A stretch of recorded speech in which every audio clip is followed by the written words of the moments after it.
Hello and welcome to this exploring session, and today we are looking at Common Conditions, a play printed around 1576, so it is written sometime before then. The span of its potential performance and writing is any time from about 1558 through to 76. So, stick a pin wherever you like in that sort of dating range. 1570 seems reasonable, somewhere approximately in the orbit of when it was printed, but it could have been written much earlier. It is on the title page, given the title, an excellent and pleasant comedy, termed after the name of the vice, Common Conditions, drawn out of the most famous history of Galiarbus, Duke of Arabia, and of the good and evil success of him and his two children, Sedmond his son and Clarisia his daughter, set forth with delectable mirth and pleasant shows. Some or all of that may be inaccurate, which is something we may be discovering as we go. Title pages have a tendency to lie. It also states that 6 may play this comedy. Well, yeah, sort of. That might be slightly tricky. And we are a relatively small room, so making it work for 6 is quite important to us. But obviously we can dance around and play around with doubling in different ways than a proper production would. Reading the text with me tonight, reading Sedmond is... Hi, I'm Eric. And I live in a tunnel. He lives in a tunnel. Reading Common Conditions is... Hi, I'm Rachael, an actor from New Jersey. Reading Drift today is... Hi, I'm David. I'm a researcher and writer on British art, and I live in London. Reading the Prologue and Shift. I think we've decided it is Shift rather than Shrift, but we may find out that's an error later on. But reading the Prologue and Shift is... Hi, I'm Angela. I'm a historian. I'm living in London, but based at University of Warwick. And reading Galiarbus and Unthrift today is... Hi, I'm Steve Longstaffe, scholar of early modern drama, based in North Lancashire. And I am your host, Robert Crighton. Unless we get a late arrival, I will be reading Clarisia and Lamphedon, pronunciations to be debated. Without further ado, we're going to dive into the prologue, and we're going to find out how this play opens. So, prologue, take it away. You skillful heads that sit in place to see, likewise to hear what openly by actors' deeds in place shall straight appear before your vigil wakeful eyes. Therefore perpend it well, for the acts in order follow, which the preface may not tell. But thus I show most strange it is, and pitiful beside, mixed both with mirth and pleasant shows, wherefore we pray you bide the last as well as first to see. Then uprightly judge and weigh our author's mind, and doing this in that which we display, let judge be shown, and let not rashness oversoon too much abroad be blown. For thus we do persuade ourselves, if simple author's skill should Seneca exceed in verse, or Ovid's pleasant quill, or could tell more than Tully's wit, eke Homer put aside, yet do we deem some Momus would him scorn mock and deride. But as he doth deep low descend from these right famous wights, so doth he stand in readiness to bear those Momus spites. Yet stays him on this steadfast hope, the wise his simple pain will well accept, and that is all that he does seek to gain. Let this for preface you suffice, the actors ready stand, your patience earnestly we crave to proceed out of hand. Yes, this is a prologue doing many things we've been here before. It's It's the second play in as many weeks, I think, where we've got the actors are ready to come on now, and we've had that in a few other plays as well over the years doing this, or what feels like years doing this, and it seems to be something that's sort of very 1560s, 70s ish. This all feels very much of the time. The title page has definitely stolen some blurb from this prologue. Mirth and pleasant shows, which is so that's there's a tick there. The title page has made it delectable, so that's an addition there. We'll find out if it is or not. So yeah, thoughts about this particular little prologue? It sort of doesn't outstay its welcome. I quite like that in a prologue. Thoughts in the room? Stephen. One of the people writing about the Queen's Men, which I know is a little bit later, they called their style medley. And this intro kind of promises us a medley in the sense, doesn't it? Because it promises us strange and pitiful and mirth and pleasant shows, which more or less covers the bases, doesn't it? You know, this is the whole jukebox, as it were, here. When you know, it hasn't got a sort of tragic focus, has it? The idea is there's going to be loads of stuff in this. Some of it's going to be really woo, and some of it's going to maybe you'll shed a tear, and some of it will make you laugh. It's almost like an intro to a musical or something like that. Well, I was thinking maybe it's more and this is more the title page than this prologue, but you know, it has a certain Star Wars vibe in my mind. You know, the kind of mix of entertainment. There's a little bit of comedy. There's some action. You know, the good and evil success of him and his two children. You know, it has that sort of everything's in it. Everything, including the kitchen sink. The prologue says. Terms and conditions apply. Yeah, Eric, then Angela. I found it interesting that it does the comparison with Ovid and Seneca and Tully and Homer. It's just like, yes, we look up to these people, but we will not try to copy them. That's what we're not doing, because this is a comedy, and therefore we are sort of here to amuse you. But also, it's interesting how it doesn't give you a summary of the plot, which other prologues do. Yeah, and again, we've had this situation where the person comes on and says, "Look, this is just a bit of fun. There's not going to be any learning or any of that stuff," you know. So, which again, suggesting that it's got an association with children on some level, either as performers or as even audience. And yeah, we've in other places it might then move on to explaining the plot before it happens. But as this is all about excitement and spills, maybe they don't want to foreshadow what's happening by telling us where it's going. Angela? No, I was going to say what Eric said. I'm going to just turn myself. Right. So let us go forward into what I'm calling the first scene. This manuscript doesn't have any scene divisions or anything, so we're gonna sort of semi make that up as we go. Sorry, the printed copy.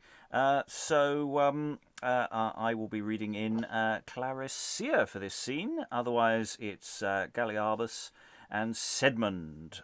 So here entereth Galiarbus with Sedmond and Lady Clarisia.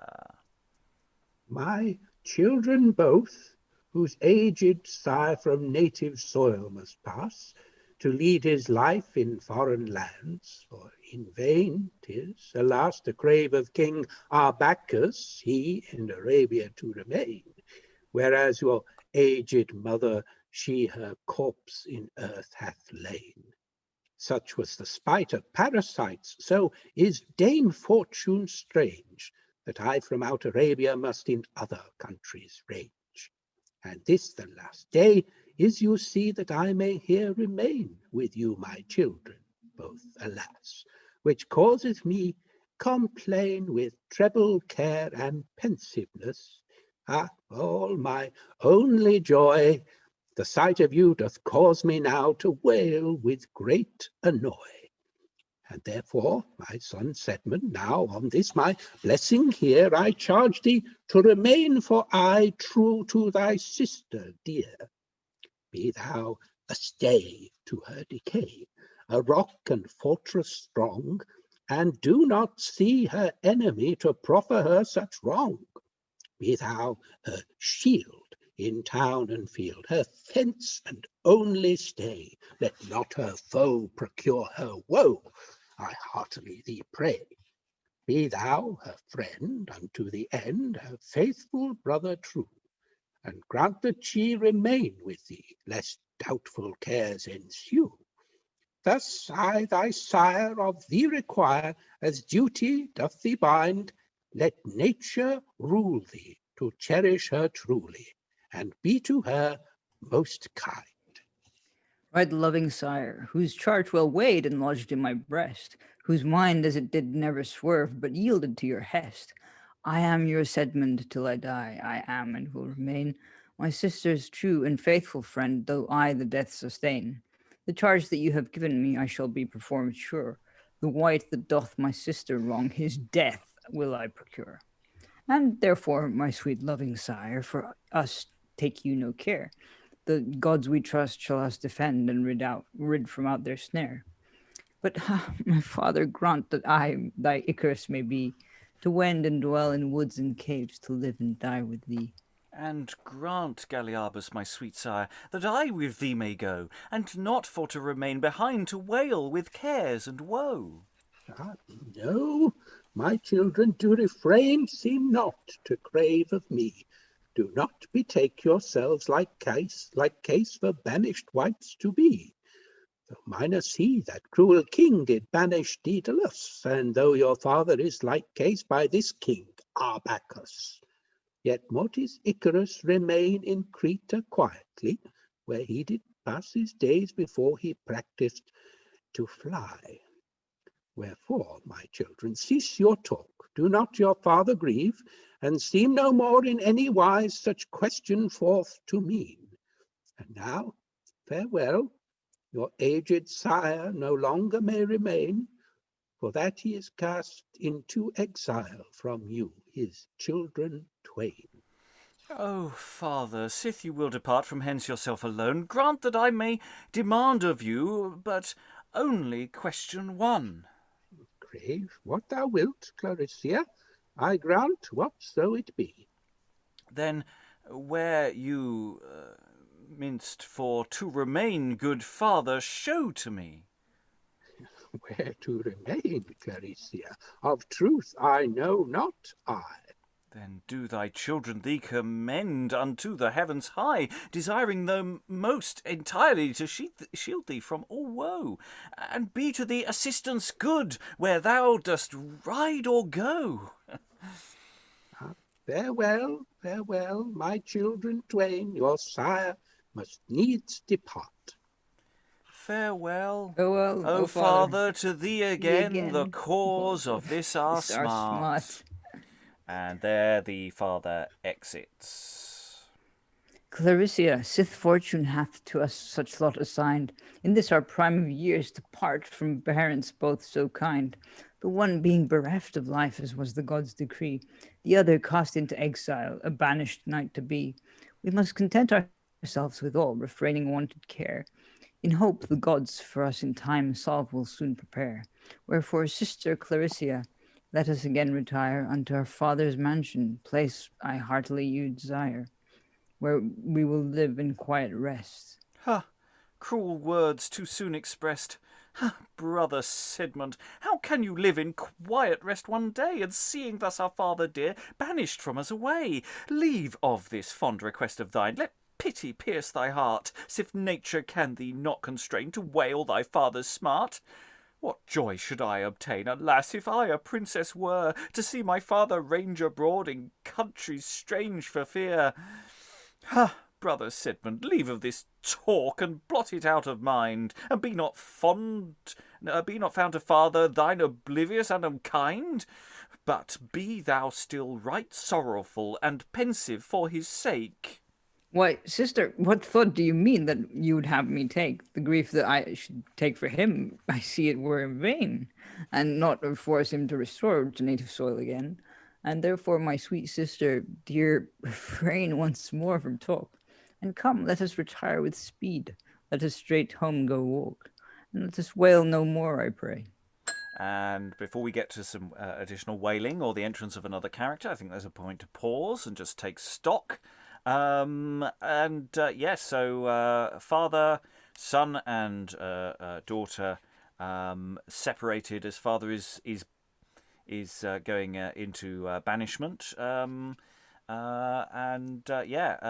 is quite okay with it. You know, he's sort of dealing with it, and daughter less so, much less so. Really raging again there. Not happy at all. Thoughts from the room on this little opening? It's bouncing along right fun. I'm quite enjoying it so far. I think the prologue was right. Thoughts from the room? Eric. There's a lot of internal rhyme, like I can't remember where it was, but it was like I think it was in Galiarbus' starting speech. Let not her foe procure her woe. I heartily pray. Obviously, you can't tell this from just hearing it, but looking at it, you've got the internal rhyme per line, which makes it flow very, very well. Yeah, it's bouncing along very, very nicely. Other thoughts, David? It's a very minor thing, but just to keep it bouncing along and keep those sort of regular lines, he adds in a lot of ha's. I don't know, if there aren't enough syllables in the line, I'll add in a ha. Yes, I had two in quick succession. Yeah. Actually, no, three. It worked quite well for me. I thought they were in keeping. I'm not sure about anybody else's. Did everyone else feel that their ha's were justified? I thought people dealt with them very well. They used them for a range of feelings, which was very impressive, I thought. Yeah, so the question was asked in chat. Do we know why Galiarbus is being banished, or is it just because?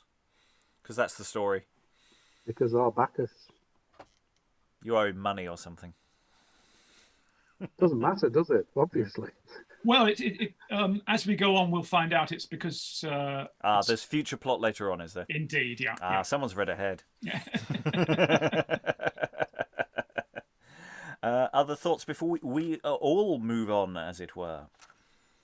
No, I see nothing. Okay, we're going to go into the entrance of a new character. So we've established three. We've two of whom we're staying with on stage. We are now meeting common conditions. Stage direction. Conditions speaks within. So whether conditions has actually entered or not, indeed, has not entered yet. Conditions is speaking off. So responding to someone who's not on stage. This is interesting. Stay. Stay? Wherefore should I stay? Lest thou work thy own decay. Decay? How can I do so? Through force of thy foe. A foe? Come, sister, content ye. Nay, stay lest thou repent thee. Why should I repent me? I have not offended. If that thou return, thy death is pretended. Pretended? Gods, what have I done that I should die therefore? Come forth, I stay, whatso thou be, and do reply no more. If thou be an echo or ghost in like case, come forth with speed, draw near into place. I am neither ghost, spirit, echo, nor crier, and neither fish nor flesh, but half a true knave, half a liar. What taunting wight art thou that doesn't in echo's sort reply? Be like thou art some parasite, come our talk for to descry. Parasite? Nay, if there be no remedy but needs enter I must. I will to it with a good heart and lay all fear in the dust. I'm going to pause there before the entrance of conditions. This is really interesting. So they're going to walk off, and then a voice says, I feel it needs an echo. Stay. But is Sedmond thinking that his sister is saying some of it, and that sort of thing of like there's a confusion about who's talking, or is there possibly a confusion as to who's supposed to be speaking at certain points? It's interesting who's speaking, and how that functions. Any thoughts from the room, Angela? I'm interested in this strange relationship between Sedmond and Clarisia, because she sort of like says, she has a bit of a go at him, and then he basically tells her to shut up and let's go home. And then he hears this voice off, and then he's still trying to get rid of it. I don't know. It's kind of like, is it sort of setting up some tension between the two of them? I would suggest yes, but I say the question is, does he think that she's the one who's speaking with the words of common conditions? Yeah. Is that a confusion? So it's like they're still in the middle of an argument, and then why are you saying what are you saying? Yeah, and also when he says your foe, I kind of thought, do you mean your sister? Well, that's the question: is can she hear what's being said? Is this in his head? Kind of logic, because what is who is common conditions going to be working on? Which one of them? Who is common conditions? We don't know yet. We will find out. Eric, I was going to say probably he's going to be working on Sedmond as in to bring about his downfall, just because like in the previous section, Sedmond described himself as Icarus, and we know what happened to him. Although Galiarbus lied to him about Icarus staying in Crete. So yeah. Hey, or just got it wrong. That's also possible. So what's happening is there some interesting miming going on? Is there an overlap? Is there all sorts of interesting questions about the theatricality of this? Because it's currently feeling very performable. It's got a life to it, which is really nice. And so that's presenting lots of interesting options. We will move, however, let the scene actually finish. So here entereth Conditions now. So Conditions comes on stage. Clarisia and Sedmond are still on stage, and Clarisia speaks first. What, Master Conditions? What news at court this day? Ha, such news that I am afraid will turn to your decay. What is that good Conditions, I prithee express? Ha, I have wept so that for faintness the truth I cannot confess. Good Conditions, leave off thy wailing and show the matter. Ha, a vengeance of all villains that would seem for to clatter. Ha, that same king Arbicus by parasites is so allured, that your deaths already he hath procured. If that you seem to retire back again, the king hath laid wait that you both mought be ta'en, and so conveyed to some prison away, where he doth intend to work your decay. Avoid all such dangers if you will be ruled by me. Seem not to retire again, but incontinent fly, and so shall you be sure your lives for to save, though they amongst them your goods chance to have, and I will fly with you as a servant to be, if with a good will you willingly entertain me. Yes, with a good will Conditions, with all our heart, and therefore straightways let us hence depart.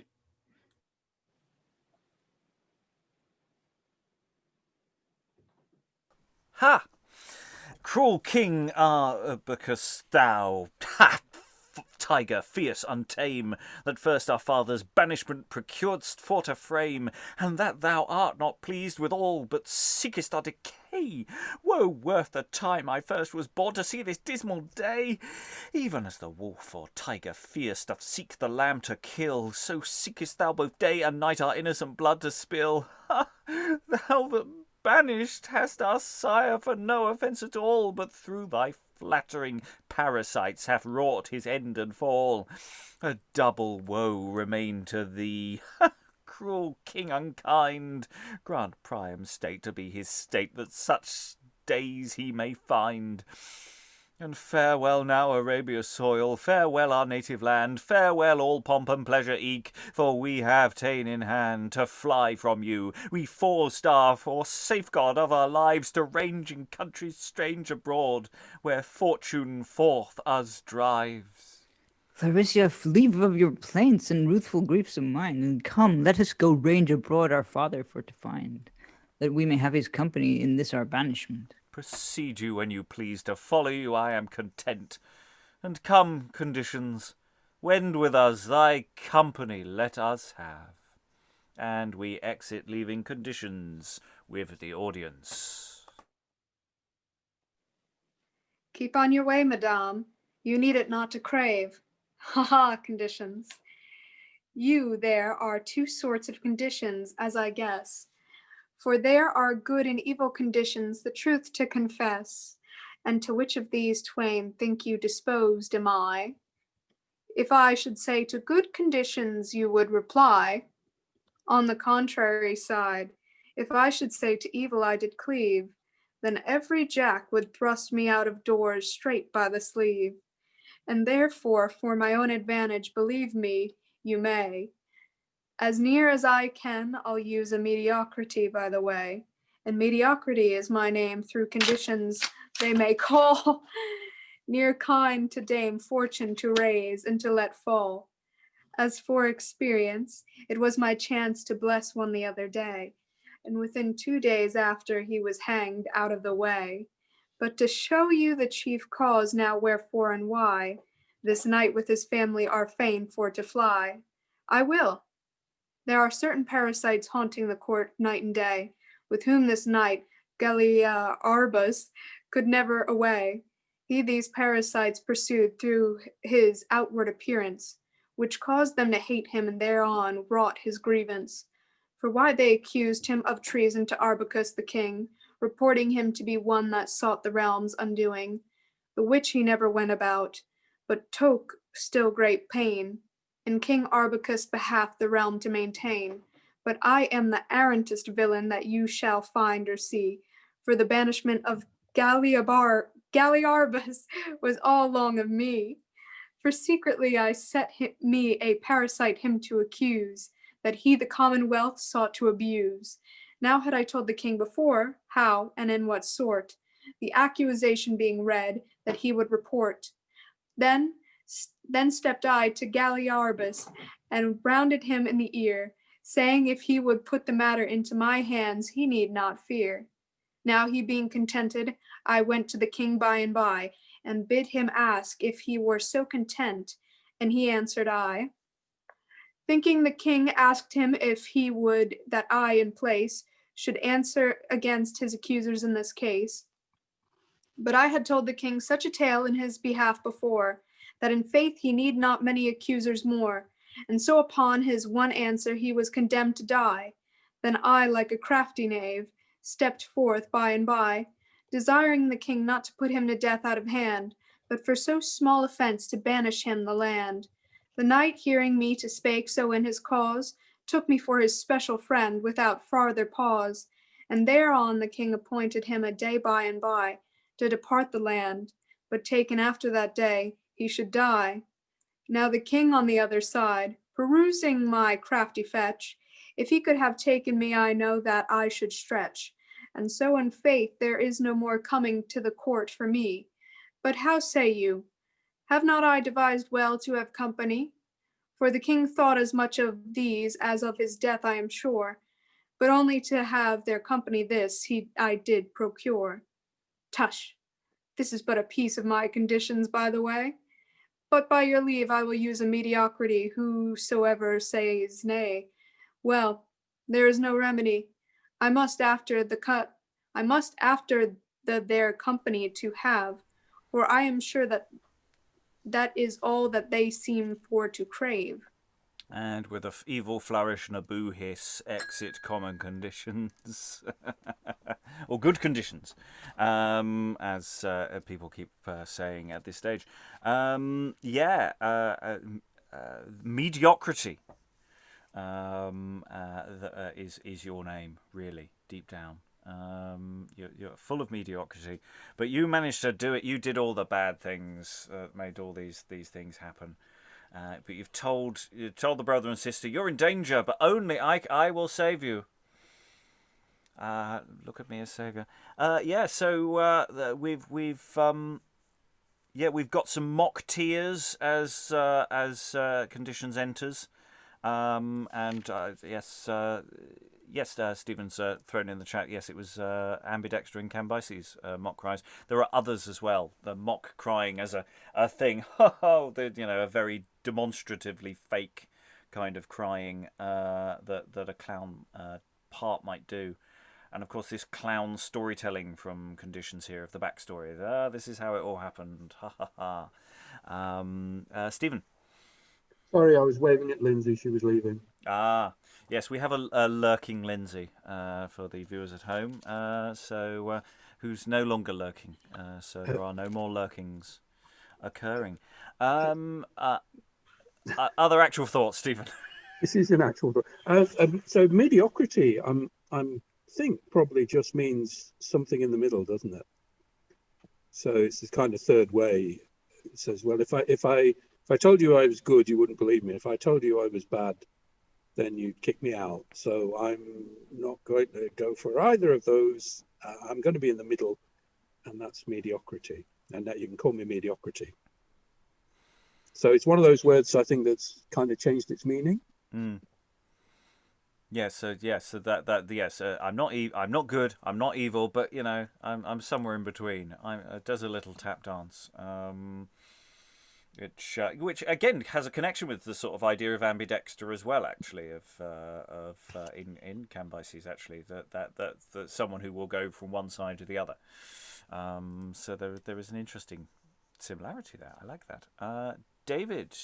Yeah, the word parasite is interesting because they talk about parasites, and in a way, common condition seems to be the chief parasite, because he can't exist without others.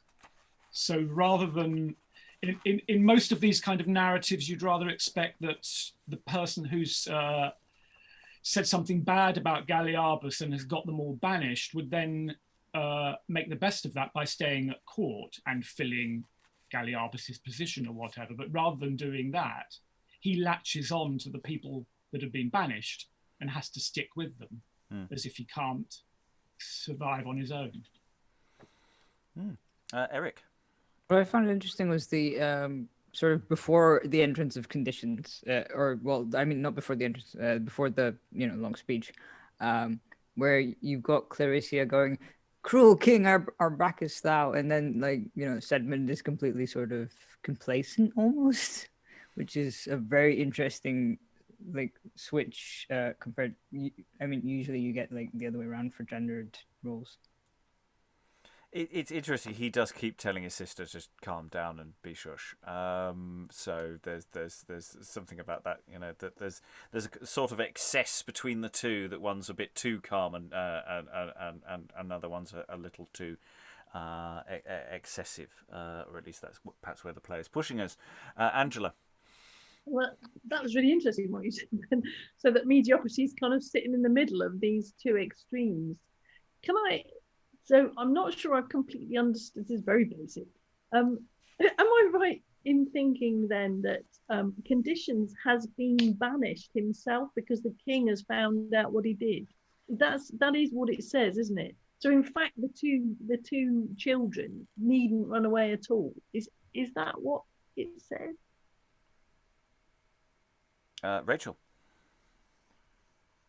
Yeah, I think that is what it's supposed to be, because he said, perusing my crafty fetch, now the king on the other side perusing my crafty fetch. The king, I don't think the king likes Conditions. I think he's shooed him away too, because he sees that I'm somebody who's trying to play all the sides to advance my own agenda, whatever it may be, Yeah, and it, it's the alternative seems to be actually that I should stretch. So it might be that he himself is being potentially threatened with death. So yeah, he needs to leave, and that he's picking these two up with a lie. So he's arranged their father to get banished, but they actually are fine because they're young and innocent. Yeah, I think that it's the nature of that speech, and it's one of those things about some of these sort of storytelling monologues that we get with some plays. Get this with Jack Juggler as well, slightly earlier play, which we've done on the podcast. You can listen to a full cast audio adaptation. It is available now. But in that, there are two long bits of storytelling that comes across, I think, much better on a stage than it does necessarily in a room like this or just as words that you can semi-act out. And I think there's an opportunity here with this, that this could be a very dynamic bit of action with and then I did this, and and I secretly did this, and there was there are options here, and this thing of the play with the word I as well, I think has a dynamism to it. Stephen. Just to add on to that, I love this little meta moment where after saying all of this, he goes, "Haven't I done well up to this point?" Wasn't it clever of me to devise such company? It's this kind of reaching out to the audience, going, "Well, what do you think of the show so far?" That is the note I'm literally going to write in the margin there. Any additional thoughts before we move on? No? Okay. We now open a new scene with the stage direction reads, here enter three tinkers, Shift, Drift and Unthrift, and they are singing a tinker's song. We're not going to sing it. I'm going to be kind. We're going to get people to individually speak it, one at a time. I'll start with Unthrift. If you could do the on to fire on this trade that no more gain will bring. So get to the end of that sequence before the next hey. Hey, tisty-tosty tinkers, good fellows they be, in stopping of one hole they used to make three. Come merely forth, mates, and let the world wag, though our trade do decay, our mirth shall augment. This tinkerly trade, we give it the bag. Like beggars we live and want to pay rent, yet we never lin, trudging from city to town. Our hammers and the kettle's bottoms do ring, yet we scarce get leather pilches without cloak or gown. Fie on this trade that no more gain will bring. And we'll ask Drift or David to continue. Hey, tisty-tosty tinkers, good fellows they be. In stopping of one hole, they used to make three. Shifty with shifting had almost marred all. He cannot be trusted in no kind of place. For many old things into his budget doth fall, the oft time he feareth to show forth his face. Pots, saucers, candlesticks and scummers beside are trussed up and closely laid into the pack. Away he hies quickly and dares not abide. Shift's bandog doth bear his tools on his back. And our last Shift to do the last chunk. Hey, tisty-tosty tinkers, good fellows we be. We stop one and make two, we stop two and make three. Nay, yet rather drift is worthy of blame, that is oft times driven to a weak stay. To rob, kill, and spoil he taketh no shame, driven for to get it and to have no nay. And Unthrift again consumes it as flat. Women, dice and drink, lets him nothing keep. And therefore all we three have met together, Pat, to venture a robbing, to play now Bo Peep. Hey, tisty-tosty tinkers, good fellows they be. They stop one hole, make two, and stop two, and make three. So so actually the song has to be broken. Obviously there are choruses that everybody sings all together, but actually there are verses that are for specific. Actually, in the end, we gave Shift the correct verse there, because you're rude about Drift and you're rude about Unthrift. So actually that last verse has to be Shift. which is nice. It's that's come out quite well. We'll play the rest of the scene and then we'll talk about it. So Shift, Drift, and Unthrift continue with dialogue-wise. Hey, lively! By Gog's blood, we tinkers are at a mad stay. For when we are in the city, there is nothing but tinkle tinkle the day. And by Gog's blood, Shift, I cannot go but basin must tang, and by your leave, if I had not devised this drift, I more go hang. By his wounds, my masters, I'm in the same state you twain be. When folk bring their kettles to mend, for one hole I make three. My masters, what you what? I heard news about the court this day, that there is a gentleman with a lady gone away, and have with them a little parasite full of money and coin. By Gog's blood, let us leave of tinking and follow them to purloin. The little knave hath got it with cogging and telling of tales, and therefore by my consent with his corn we will fill our mails. Fellow Unthrift, by Gog's blood, here is my hand on that condition. We will take away their purses and say we do it by commission. By his wounds, although I have no commission to show, I intend not to let them part with their purses, I trow. A commissioner, Gog's blood? Who made a commissioner of you? If you have no better answer at the bar, you will hang, I tell thee true. Hang, you tinkerly slave! Shift will scape when Drift shall be hanged. Tush, my masters, you are both as good as ever twanged. I pray thee, good Unthrift, stand back and let me try with that slave. If thou darest, I'll lay my hammer on your pate, you knave. My masters, leave off your brawling thus one with another. By Gog's blood, I cannot hold my hands, and if he were my brother, you whoreson Barbary slave, come again and thou dare. By his wounds, to hurl my kettle at thy head, I take no care. And if thou hurl thine, think not but again, both skillet, basin, and hammer shall at thy head amain, and therefore by Gog's blood, hurl and thou dare. If thou do begin, then hang me and I spare.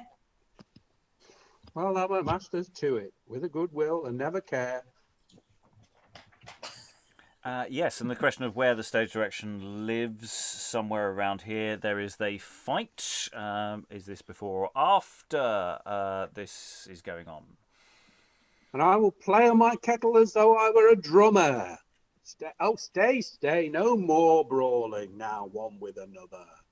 By Gog's blood, Drift, I'll break your noddle if you are my brother, and thou be an honest fellow, Thrift. Let us but try. Come and thou dare, for I pass not a turd for thee, I. Leave off this brawling, my masters, hear what I shall say. The gentleman with his lady intend to come this way, and therefore let us be all one mind, and agree all together, for I know it will not be long when they come hither. Therefore let us be packing hence, and in a bush lie, until they be all ready to pass along hereby. And when they think themselves in the wood most sure is to be, their purses we will be so bold as share betwixt us three.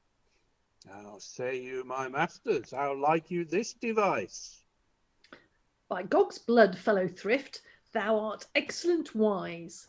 Well, fellow Drift, because of our business I thee forgive, and I'll make thee amends, and we both scape the gallows and live.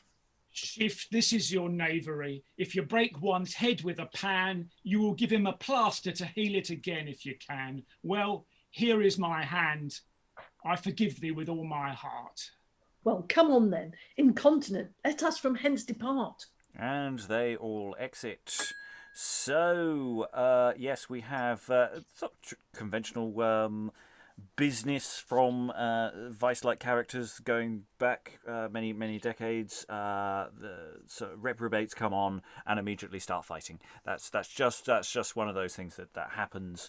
I quite like the idea Unthrift is there doing percussion accompaniment during the fight. I think that's a really nice idea because it's quite meta-theatrical of this thing of like, oh, you're going to have a fight. I will now do some interpretive performance, soundscaping to go with it. tinkers, of course, are all untrustworthy people and are inevitably robbers, and that is the mindset that this play is putting forward. Discuss. So, yeah, thoughts from the room about these reprobates, their song or other things? Angela. Just when you were saying about the percussion part, I mean, actually, all of it is tink, tink, clang, clang, isn't it? Right through from beginning to end. So it would be one hell of a noisy scene, actually, wouldn't it? Yeah. Stephen. The image I got, which is also, I suppose, a sound image, is the old Ken Dodd routine on the road to Mandalay, if anyone remembers that, where he's supposed to be camping, but he's got a whole load of things hanging off his rucksack that are sort of clanking and banging into one another. I mean, you could make all sorts of kind of sound gags when, off stage and as they're coming on, and you can make a huge amount out of that, I think. And also, what a lovely contrast to these, cardboard sort of "I love my daddy, I love my daughter" figures that we've had up to this point too. Yeah, it does all feel to be very light, but playing different areas of the room. This is the thing to wake everybody up, isn't it? After we've had all sorts of different changes of direction. The scenes are not very long. It's moving quite swiftly. Any thoughts on the song and how that functions in terms of? I mean, it's a great way of entering on a scene is to come in with some music. I'm not saying it wouldn't be performed well, but in a sense, it doesn't have to be good in the way that it doesn't have to be beautiful. It's three characters that they're giving us information about who they are, and that percussive, slightly ragged edge to it, I think might be a quality for that. Any thoughts, Eric? Well, you can kind of imagine it as a sort of, I know it's probably not, but I mean, you can kind of imagine it as a sort of drinking song, like, hey, sort of drunken coming, stumbling on stage and stuff, sort of going, yay. And then, like, that's how they start fighting because they're almost always drunk, I'm assuming. Yeah, David.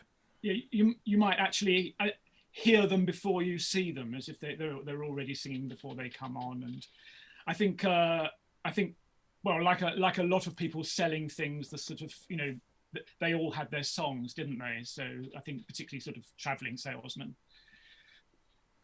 And they've got intelligence. I mean, we don't know how they know that the gentleman and the lady are going to be passing this way, or how but they've heard on the grapevine because of plot, and so they know these things. And I don't think the play cares whether reasons are given beyond basic lampshading.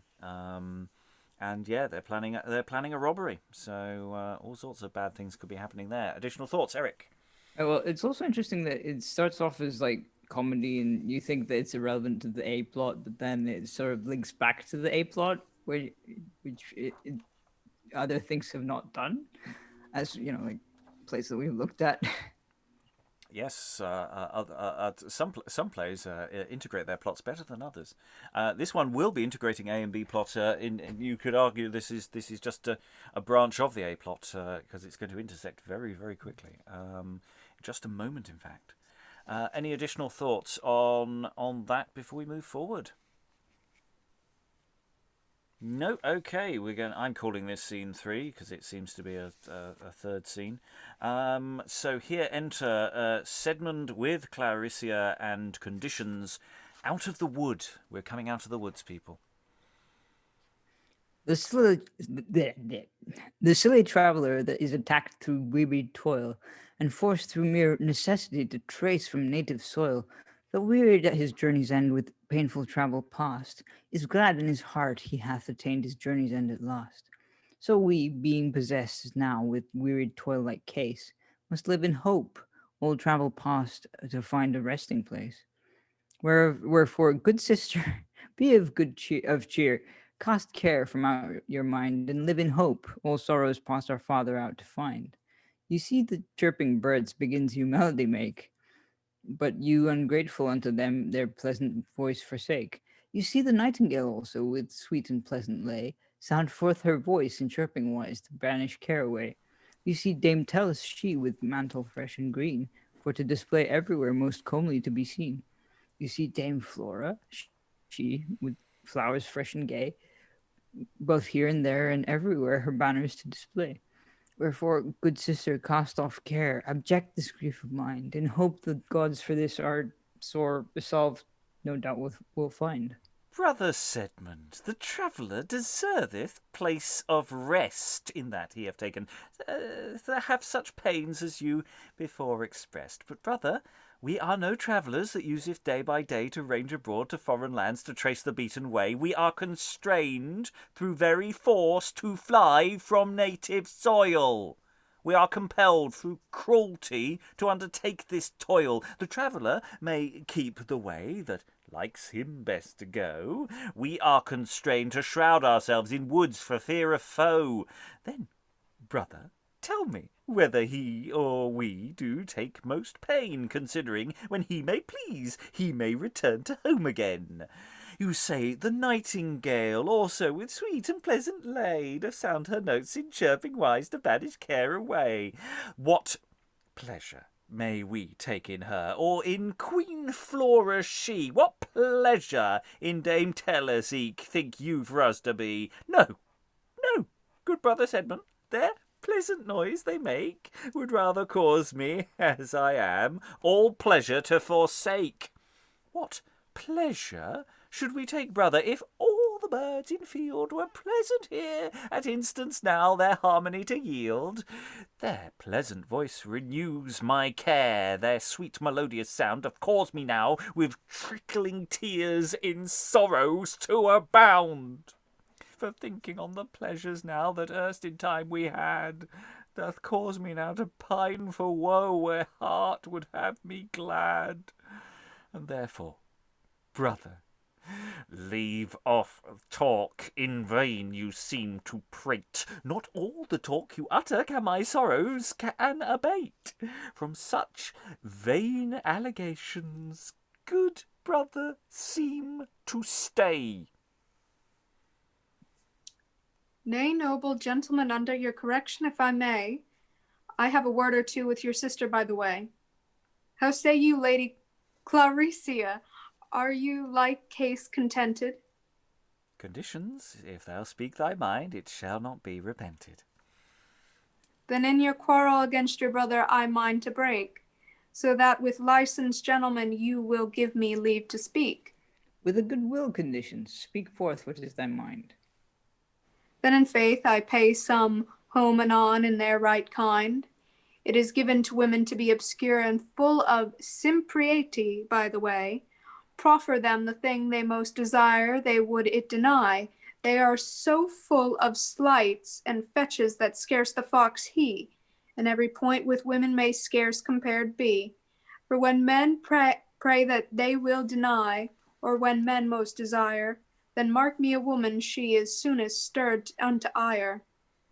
Their heads are fantastical and full of variety strange, like to the moon, whose operation it is often times to change. And by your leave, howsoever it goes to the mastery they must have, in every respect or in wrought that they seem for to crave. But, madame, I hope you will impute no blame unto me, considering you are a maiden, and full of imbecility. Ah, well, Master Conditions, is this my part you take so? Mistress Clarisia, to my poor the truth I must show. Of truth conditions, the truth thou hast told. Nay, and shall please you, I am somewhat feminative. For if there be anything in my mind out, I must it drive. And we'll just briefly pause there for at this moment the various characters we met earlier, Shift, Drift and Unthrift, suddenly appear on the scene. There is no stage direction saying this, I am inferring it. Down with them all, for surely they shall die. Ah, cruel chance, good brother, fly! Why, where is that other was in their company? By God's blood, minx, he shall buy his flying full dear.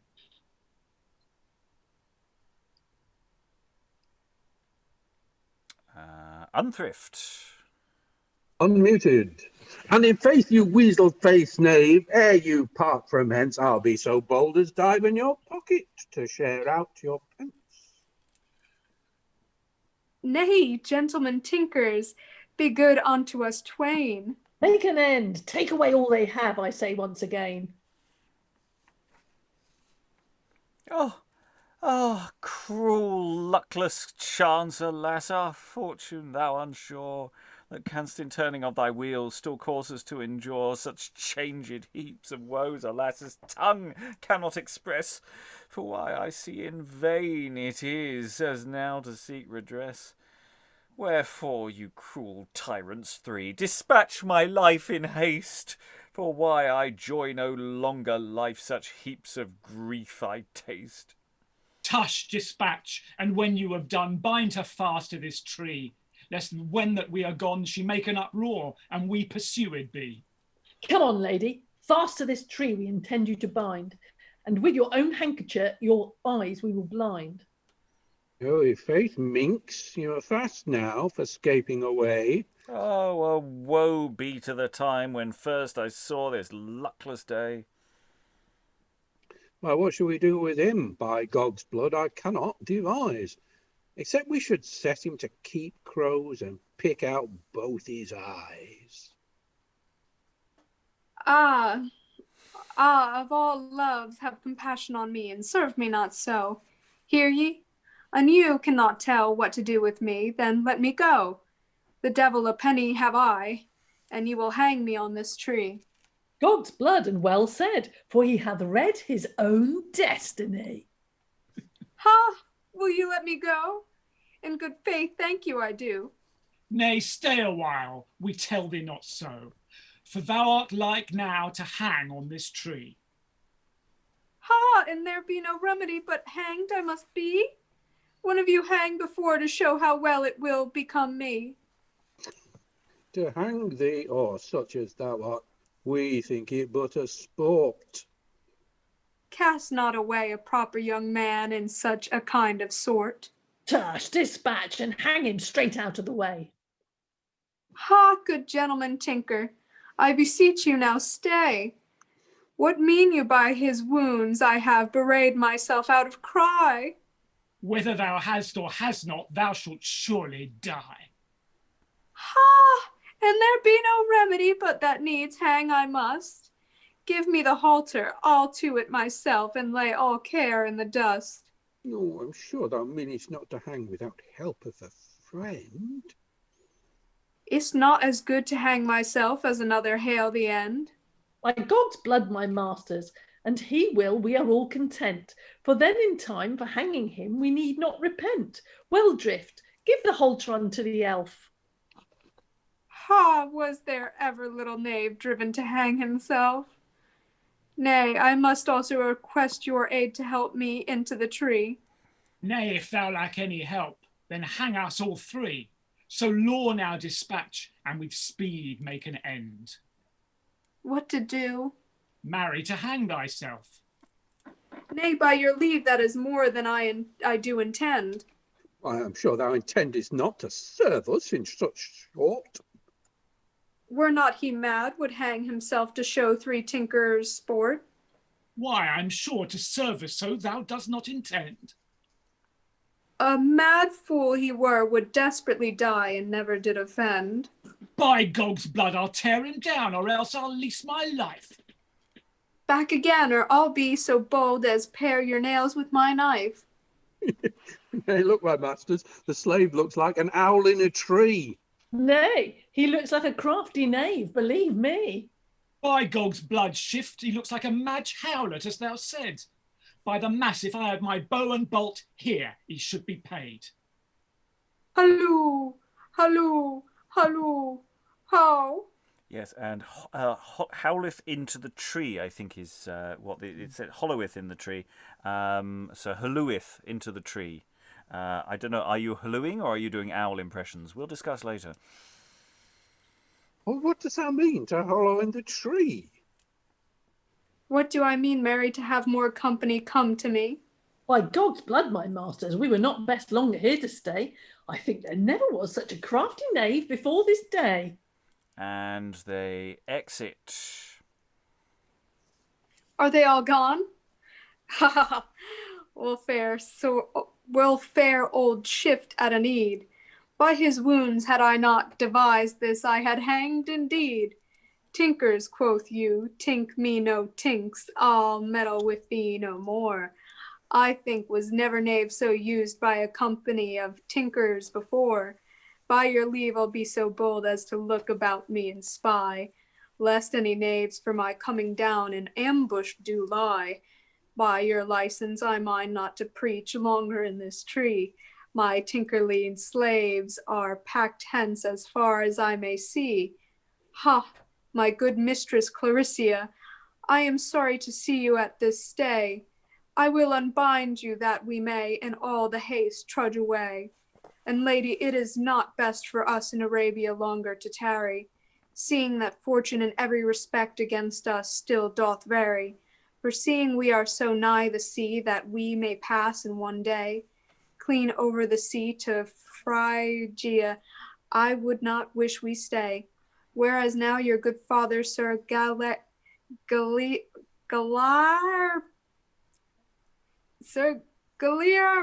is, and of your brother I warrant you we there shall not miss.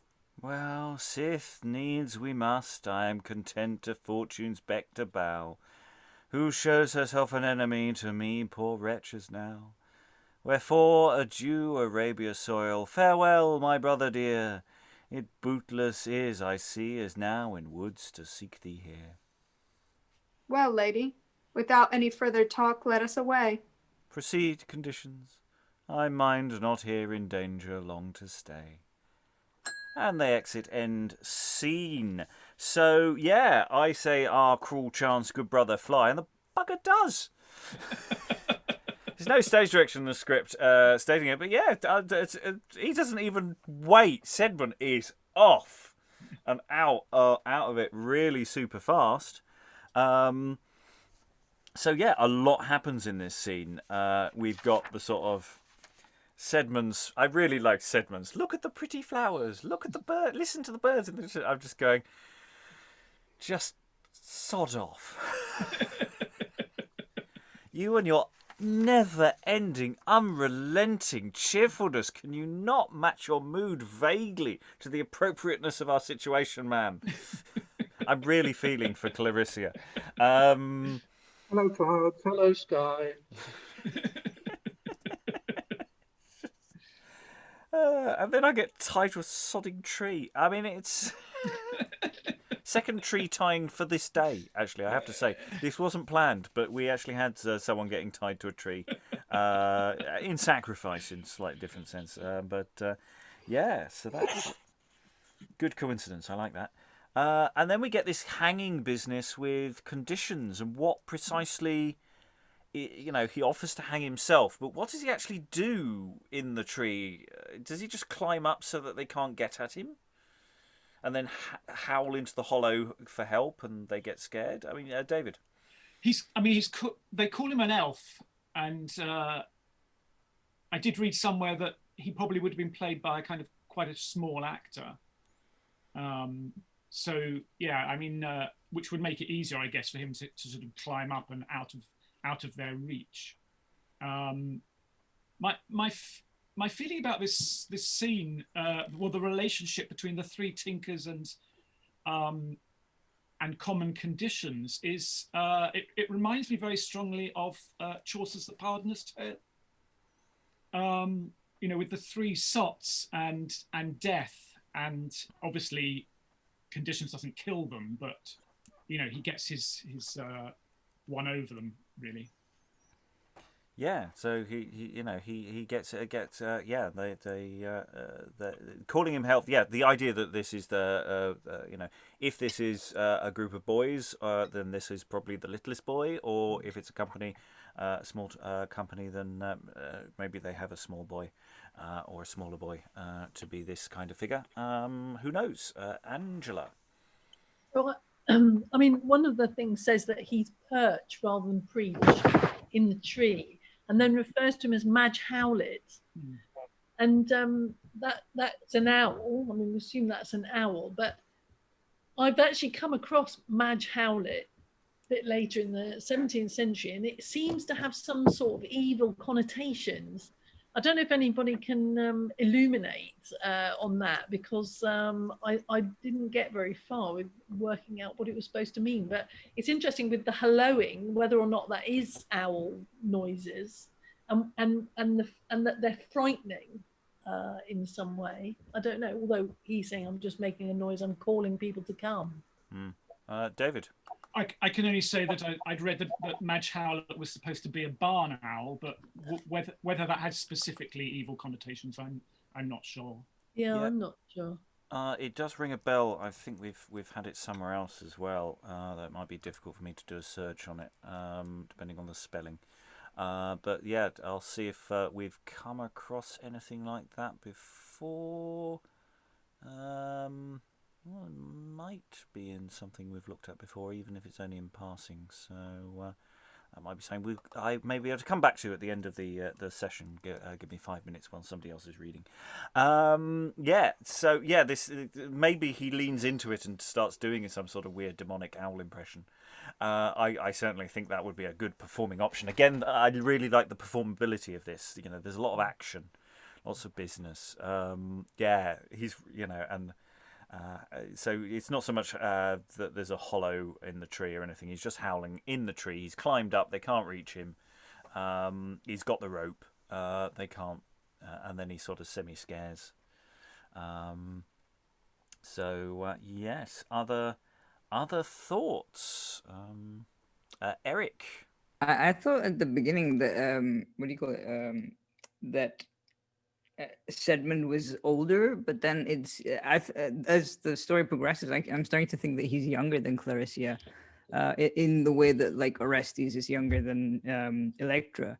Sort of like he's supposed to take care of her, but obviously he's completely incompetent because he's still not a kid, but like sort of still kind of teenage age, I'm guessing, sort of. But then she's like fully grown almost.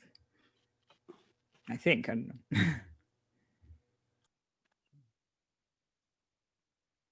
Yes, Stephen. Well, firstly, David's point. It's a jest, isn't it? This whole thing. You could imagine it being one of those sort of 2-page jests, so that is attached to to Peel or somebody like that. It would be in one of those little compilations, wouldn't it? How somebody escaped. It's a Brer Rabbit story sort of thing. The other point was a structural point, which was, I think one of the reasons I found what Common Condition did so amusing was we just had 2 people going at one another and a third honest broker, which was Unthrift, who was trying to part them and being like an impartial referee, if you like. We've had a comedy version of this. And so structurally, then we get 2 other people who are kind of going at one another, and the referee enters, and the referee just goes to Clarisia, "No, sorry, you're completely wrong. You're totally rubbish." And I think the the structure of it gives us it's a sort of joke about common conditions. This kind of common conditions is anything but a sort of an honest middleman. And I think that for me, that was one of the reasons why that sort of worked, is that the preceding sort of chaotic scene is structurally quite similar. But here the gag is that it completely doesn't do that. The Unthrift is genuinely kind of try and stop these 2 people, and Common Condition just picks a side. And it's the least gallant side as well, because we are in a tale of knights and ladies. Yes, I found a Hugh Howlett, but in a play, but I don't think we've had anything specifically matching this. So that's just a fake memory in my mind. Rachael. I don't think it's that he's taking like a side that's like not gallant. I just think he's taking the most powerful person's side. Like whoever he sees he can gain the most for. Like he takes the king's side. He takes Sedmond's side because he has the, command over his sister. He takes the kind of like the robber's side by saying that he'll hang himself, but that scares them off because he just seems out of his head. So it's just like whatever he can gain from it. Well, I wonder if he's trying to get again. I wonder if he just simply can't help creating discord. I mean, that's what it felt to me when he's talking to Sedmond about don't ignore your sister because she's the weaker sex, basically, because he knows it will wind her up, and that it's like he just can't help himself. I wonder on that level. If that's what's going on there. Other thoughts, Angela, and then David. I did just love the way that the Tinkers let him try and hang himself because it saved them a bit of time and they'd be able to leave sooner. I thought that was just superb. That it played to their laziness. Yeah, and also but weirdly from a moral point of view, that they don't have to blame themselves if he hangs himself. Yeah, they abrogate all responsibility because he hanged himself, so it's fine. It's wonderful logic. It really is. The point I wanted to make was just the use of the word. Was it feminative that Common Conditions says, which is quite interesting. There's almost this kind of gender fluidity about Common Conditions, as if that's part of this being this kind of parasite who will attach itself to whoever at whichever moment. Actually, that comes back to what you were just saying, Stephen, because he says, I just have to say whatever's on my mind. And I think Rachel was saying that as well, that sense that he causes trouble because he just has to say whatever's come to him, because that's what he says being feminative is. Stephen. Just a shout out for that line, tinkers quoth you, tink me no tinks. I just think it's a wonderful line. Sorry. Yeah. Absolutely. A tinker is obviously somebody who tinks. Yeah, that's yeah. Don't think too hard. There were two other things I was going to say. Yeah, the lots of stage directions I'm sort of adding in. We had a question before we were going up. There's an all line, I think, was never such a crafty knave before this day, which is as the Tinkers all exit. We gave it to Shift for that reading because we thought maybe it was wrong. But actually looking at it, I think it's an exit line they all say simultaneously. That seems to actually work. Seems to make sense that, they can't get at this person stuck in a tree. Shift suggests they all leave, and then they all say simultaneously, I think was never such a crafty knave before this day. We would have got away with it if it wasn't for those crafty kids, That would be quite nice from sort of structurally as well, if they all come in their first appearance, that together they all say the chorus, and then their last line they all say together. That's the last time we see them, isn't it? So yeah. Stephen, would you? I was going to make the same point. Yeah. So lovely. David. Rob, I'd happily read Lamphedon if you need a Lamphedon. Otherwise, that would be lovely. If it doesn't clash, then I'd happily pass on that particular part. That would be lovely. Eric. I was just gonna ask. That it's interesting how there's no clues as to what they're wearing, because usually when vices are introduced, you can I don't know, for example, pride or something. You get sort of elaborate descriptions depending on the writer, of course. So what kind of stuff would they be actually wearing? I mean, obviously the Tinkers are wearing things for their trade, but yeah. Because I know that Laser would go on about costuming as well, like they did yesterday.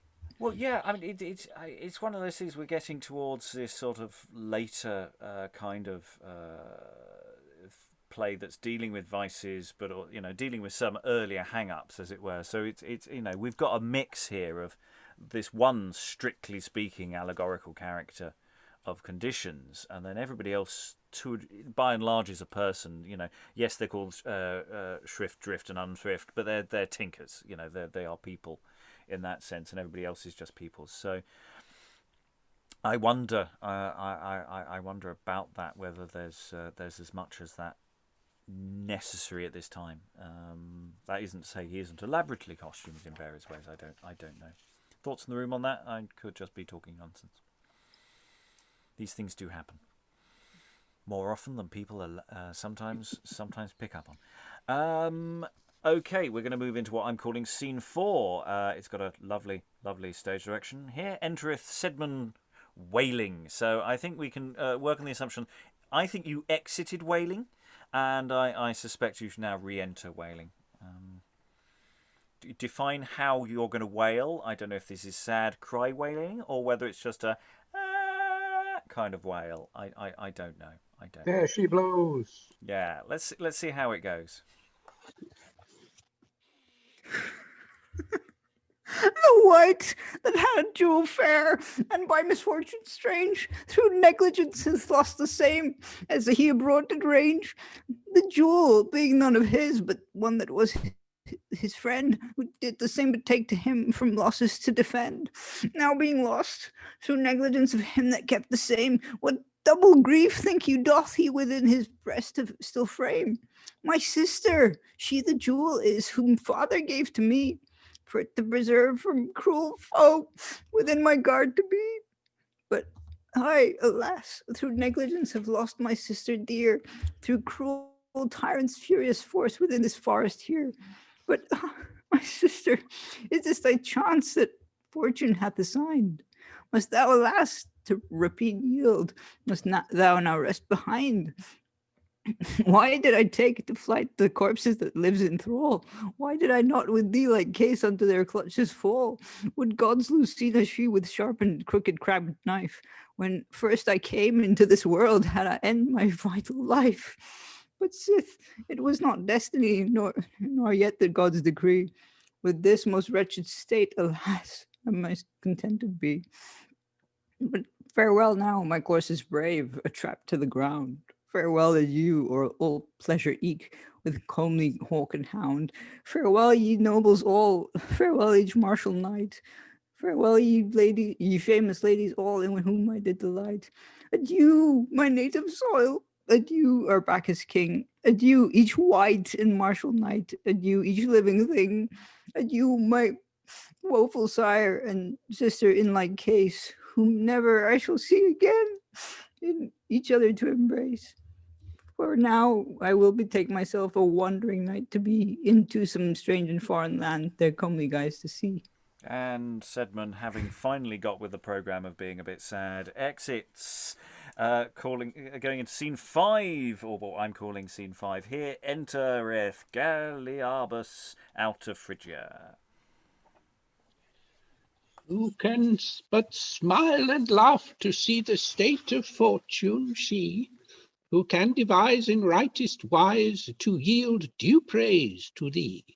Ah, goddess, you whose countenance strange doth ebb and flow each day, sometimes thou dost restore to wealth, and sometime to decay. As proof is plainly seen by me, though banished white I was, thou hast restored to wealth again, far better in each case. Though King our Bacchus, he with all his courtly train, and eke his rout of parasites did hold me in disdain, yet through thy turning wheel and variable change hast me restored to wealth again in foreign countries strange. How should I duly laud your names, O heavenly powers, for this? How should we give you half the praise that you deserve, Pewis? Sith that our mortal tongue unable is to show the praises that you ought to have, which for our part we owe, Galiarbus shall not cease whilst life he doth enjoy. In rightest wise he can devise your praises to employ. For why, though I but night in Arabia did remain, it was my chance and fortune good here in Phrygia for to gain a lordship great, the which the Duke hath now bestowed on me, upon condition to remain his subject, true to be, the which if I Galiarbus be ever falsely found, ye heavenly powers do all agree my life to confound. But am constrained, in spite of force, my wonted name to hide, lest by that king our Bacchus spies my state should be espied.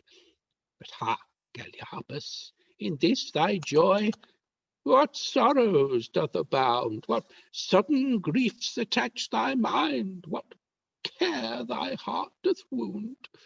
What good can all this living do to thee in foreign land, and seeing children twain remain as yet in tyrant's hand? And in vain 'tis to send for them, for why that cruel king for mine offence, I this am sure, in prison will them fling. Well, of force I must content myself, and live in care and woe, and children twain I must refrain, and for I them forego. And here entereth Lamphedon out of Phrygia. As one that saw an apple fair in top of tree so high, and durst not once presume to come, nor draw the same, and I, for that he knew not what he was that owned the piece of ground, wherein the apple on top of tree in beauty did abound, which was a cause of his distress and double grief of mind, for that the keepers of the same did show themselves unkind. This apple is a lady fair, whom I espied this day, as I in forest hunting was pursuing of the prey, whose beauty had bewitched me, even maugre Dian's chase, to yield and be a courtier now unto Dame Venus' grace. Ha, Lamphedon, where is become thy stout, courageous mind? Shall sight of lady cause thee now to lead a life so blind? Shalt thou, which art the son to the Duke of Phrygia noble soil, refrain thy wonted pleasures past and undertake this toil? Not all the Phrygian ladies here could cause thee for to rue, ha, wretch! And hath a foreign dame compelled thee then to sue? And must I yield in spite of force unto Cupido he? And must I leave my martial feats to crave her knight to be, whom never yet I saw before? Ah, cruel wretch unkind, to shoot that dart, to pierce my heart! Why shouldst thyself so blind? I am to crave her love, alas, whom never yet I saw, to show like love to me again, but did herself withdraw. And this the first time is, alas, of her I had a sight, whose comely looks and beauty brave hath wrought to me this spite. Ah, lady brave, would gods that knewest the love I bear to thee, would gods the wretch would cause thee bear again like love to me. Why, Lamphedon, you knowest not what she is, perchance a princess born. Ah, cruel words, I then am sure she will hold me in scorn. How dare I then attempt the thing? How dare I then be bold? How dare I once presume to her my sorrows to unfold? Would God, when first I took my way, the pleasant chase to view, I had been slain through cruel pain, then should not this ensue. Would gods these eyes of mine, which gives my body light, when first they viewed thy comely grace, they had been plucked out quite. For if Apelles, if he were present here in place, impossible it were aright to picture forth thy grace. But sith that Cupid will not force her for to yield me love, would gods by other practices her answers I might prove, or by some secret way and hidden strange device. And here enter conditions standing privily. To meddle with witchcraft I count you not wise. What wight art thou that answerest me in such a kind of sort?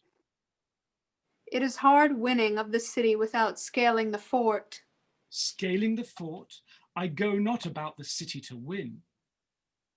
Yea, but as far as I can see, Cupid hath hit the pin.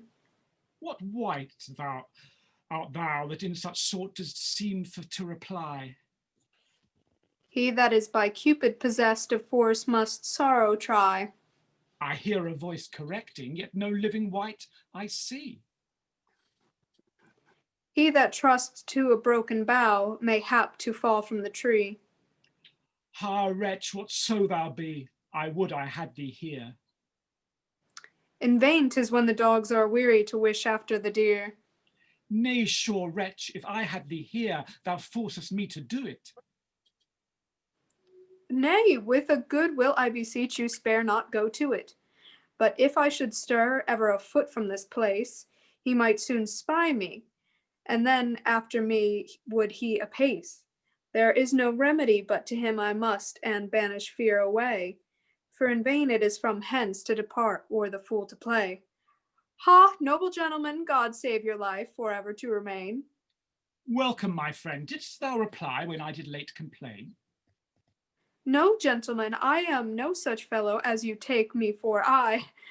He deserves death that any gentleman's talk would so descry. Of truth, if that I had him here, his death he sure should gain. And worthy for deriding such a gentleman to be slain. If he knew that I had answered him contrary to every word, he would go near to thrust me through the buttocks with his sword. But let conditions alone, howsoever this gear falls out, he will use a policy to bring this matter well about. Now this gear, Cotton's law, now shall you plainly see, which way soever the wind blows, it is for my commodity. Ha, noble gentlemen, I am sorry to see you at this day, that at the first sight of a lady you should thus pine away. Why, good fellow, how knowest thou my grief to me express? He that hath felt love's bitter storms must needs the truth confess. And hast thou been a lover? I pray thee now declare. Who, I? That have I been in love with my own mother's mare? But what say you to him that would help you unto that dam? Who causeth you this ruefully these sorrows for to frame? What say I, quoth you, marry? I say he is worthy to have the thing that with the tongue is impossible to crave. But my friend, I pray thee express and show to me thy name. Master Affection, noble gentleman, even the very same. Master Affection, ah, the gods, now I see, if it you please, it lieth in your hands my sorrows for to ease. Gentlemen, whatsoever lies in my hand is to your ease. Command me even what you list, and I'll do what I please. What sayst thou? I say, command me what you list, and I'll do what you please. I command thee to do nothing, but to aid me herein, that I the lady's love through thy help may but win, which if thou canst do through policy and skill, demand what thou wilt, thou shalt have it at thy will. If I can do it, quoth you, what kind of question is that? Nay, put away if, for I can do it. This is plain and flat. And therefore, noble Lamphedon, you shall wend with me, where secretly you shall stand her person for to see. Then shall you hear by her communication there what goodwill affection can cause for her to bear. Wherefore, noble knight, come let us away. Proceed, affection, on thy way, for I mind not to stay. You are the better man, therefore you shall first proceed. Tush, tush, affection, all this courtesy doth not need.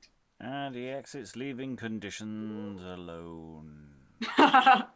This gear falls out excellently well indeed. Will fare a crafty knave at a time of need. Affection, quoth you? Why, what a counterfeit knave am I? Thus under the title of affection, my conditions to apply, as though it lay in me to cause such for to love. No, there is another that this practice did prove. For Clarisia, seeing this Lamphedon a-hunting in the chase, was nigh constrained through Cupid's force to sue to him for grace. Now I coming this ways the game for to see, chance to hear him for her sake in woeful state to be. I will bring them together sure, howsoever it falls out. For a length it will redound to my profit, I do not doubt. Room for a turncoat, that will turn as the wind, whom when a man thinks surest, he knows not where to find. And exit conditions, end scene, and also ending of the text we're looking at this session. It's really interesting. We've got this quite lovely speech actually of Lamphedon there, going about the agony of having seen this person, and there's some really nice bits in there. I love the alasses, and how dare I then repeat those repeated moments, and then we have this same voices off game from conditions, and it's one of these mysteries because we haven't really nailed it down as to what the character on stage thinks this voice is coming from. Is it they think it's their own voice speaking, their own inner thoughts, or is it, some godlike voice, it's I hear a voice correcting, yet no living wight I see. So, and then he steps out and has a proper chat. So it's really interesting. Conditions obviously setting this situation up once again, creating mischief and chaos. I don't agree that it's sort of self-aware that it knows that it's a play. So it kind of like, because in the first one, the first time it happened, it was like, you're not an echo, you're not a ghost. So what are you? Which is like sort of the reverse of what we did last week with the that lovely scene in Rome and stuff. And echoes and stuff, and yeah, I think it's just very self-aware, and it's smart enough to do it really well. Yes, we do have in mostly later plays, this sort of convention of an echo giving you a message through things, and that turns up quite a lot. But here, it's a voice off doing strange things, and I think there is this really interesting question about tone, about the play overall. And other examples of this kind of ongoing narrative play, with which is engaging in romance narratives and sort of things of how seriously is it taking itself, how much fun is it having in just a story keep going on. We've seen other examples that do similar things to this a little later, depending on how you date it. So we've got other examples of this kind of thing. And yeah, it's really fun. And yeah, we've met Galiarbus again, who's gone, I've landed on my feet. So long as I don't doesn't look like I've betrayed anyone, I won't die. Happy bunny. Thoughts from the room about this scene, and now yes, Rachel. Oh no, what Eric was saying. Like, I think this is that sort of play here, and that he's introducing himself as affections, because Lamphedon, I think, was it Cupido that he called out for? And that he's introducing himself as, no, maybe it was somewhere else, but I don't know, that he says something about Cupid, and then here Conditions comes and introduces himself as a master of affections or whatever. And I think that it's this play on that echo thing, and that and these gods that would come out in other plays, and here he's using that convention as a sort of disguise for himself to gain the confidence of people, to give himself a weight. And he's like, really, I was just sent here because my mistress thought that he was hot. Yeah. The idea that this small actor is playing a sort of semi pretending to be Cupid, and semi doing the role of Cupid.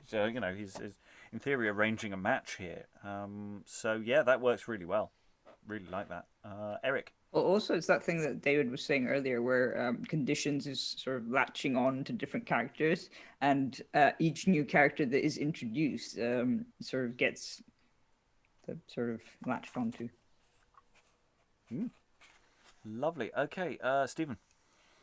I wonder if you were producing it, you might want to cut a little bit in the sense that we have the brother coming on going, once upon a time there was a gem. That's Clarisia. And then Galiarbus has about a few lines. And then Lamphedon comes on and says, once upon a time there was an apple. That's Clarisia, that is. They're too close together for that to work. It feels quite clunky and formulaic. It depends on the tone of what this is trying to do. If that's a deliberate, almost gag, then that works. I mean, I agree. I'm not going to disagree that it could do with a trim. I think there's a lot of repetition in this that might be filleted out a bit. Yeah, it is a question. Is this almost a spoof, or is this? If you don't want it to feel like that, I suppose. I mean, it just felt to me like that because it was such an obvious. There was such an obvious parallel. They went on for 4 lines or 6 lines, and then went, "Aha!" The big reveal, and we go, "Oh, really? Oh, it's Clarisia. Good God." I wondered about the other thing. I wanted to get out there was that conditions exit. It felt a bit street theatre-y to me, where he said room for a turncoat, as in kind of, out my way, just make room, as it were, but leave him. And so the idea that, sort of imagining a lot of people standing around, but that wouldn't really fit with the tree, I suppose. Well, it might be. It's the kind of thing you call for any cramped room to a degree. So it sort of and of course it might not be literal. No, but it might be. Angela. Oh, just going to say that I got very excited and I saw that room for turncoat, because that is very 17th century, mid 17th century language. There's whole songs called turncoat. Oh no, it isn't. No, exactly. It was really. So that was kind of really remarkable. That idea of the turncoat, the traitor. Because that is the character of conditions, isn't it? Like you were saying, he's just got to be swirling around on either side of what anybody wants. So we are. Sorry, Stephen. Well, just following on from that, I wonder if literally a turncoat is somebody who, as it were, turns the coat inside out. Because the vice is often sort of characterized as somebody who will turn words inside out to get a different meaning out of them, or to do something dishonest with what's said. That's fabulous, thank you. Yeah, going back to the very literal interpretation of people on battlefields literally turning their coat to pretend that they're not on that side or whatever. So that they won't recognise him. So it's that change of disguise or change of clothing disguise element there that's really strong. I'm going to go around the room for final thoughts as we have reached that time. David, obviously our emphasis is always on what would we do with this for performance, and this one so far is yielding lots of interesting thoughts. We've already mentioned that we might need a trim, but yeah, general thoughts about it so far. I'm loving it, actually. I'm very disappointed I haven't signed up for the next 2 sessions. You can always join in if you're free. I might do that. I think I agree with you that it's sort of it does depend on the tone with which you approach it. But I think despite Stephen's justification was saying that there is repetition and things could be cut, but it is beautifully done, isn't it? I mean, it's a pleasure to read, I must say. Eric, final thoughts? Yeah, I think it's interesting because it's got that sort of, it's starting to set in motion like various things that have gone wrong, like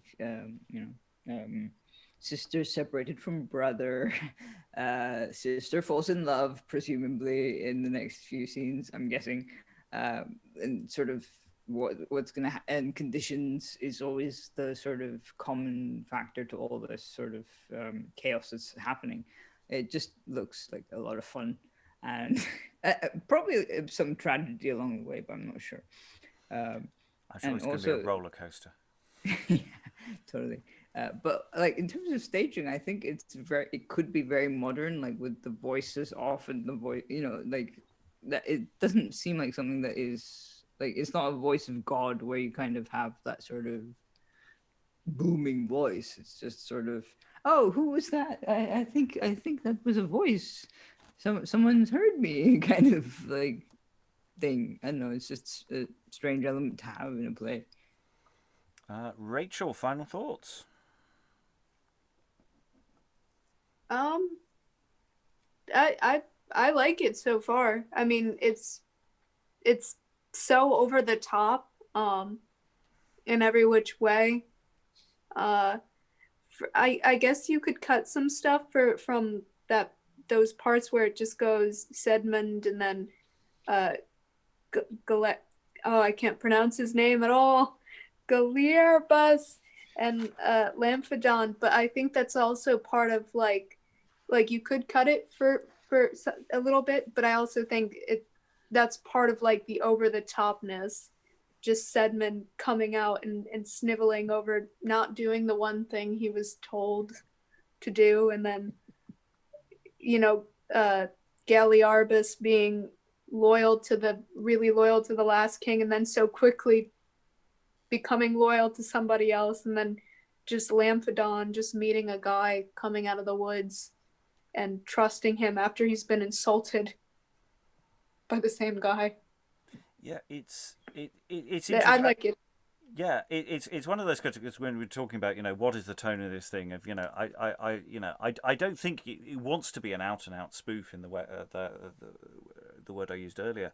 I think it knows itself is a piece of theatre. It knows it's perhaps a little absurd, but it does need to be played with a certain amount of heart. And it's, the last thing I think you'd want to do is actively send it up in that sense. Don't want to send the text up. You've got to accept the text to some degree knows what it's doing, but it's interesting even within its own lifetime the possibility that other writers are taking this kind of work and slightly running with it and doing slightly different things and in some cases literally sending it up.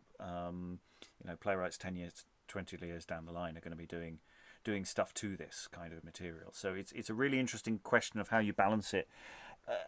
For a modern stage, as well as anything else. Angela, final thoughts from you?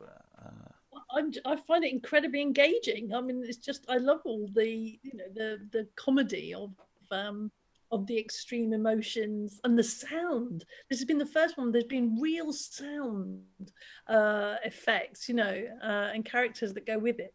And it's sort of really reminding me of a musical, so Rachael just, somebody does turn up and you just suddenly, trust them. You could just, in a musical, that would happen. Somebody would step on, you've never seen them before. They're singing something, and then next thing, they're your best buddy. It's kind of like that. I love it. I can't believe that it's written when it's supposed to be written. Well, talking about the musical, I mean, I said when Lamphedon comes on and does his little I said agony, and I'm thinking Into the Woods. That moment that it's and Sedmond said, these could be three intersecting arias that and all sorts of interesting. I think that you could do something very interesting with music theatre in this, and you could have a lot of fun. And I think that gives it that open-hearted as well as without spoofing quality. I think that music actually might be a really good route in to give it that drive. Stephen, final thoughts? Well, not a lot really, apart from one or two sort of minor glosses on the great points that have been made. Yeah, I think the whole tone thing, you know, I think we're not used to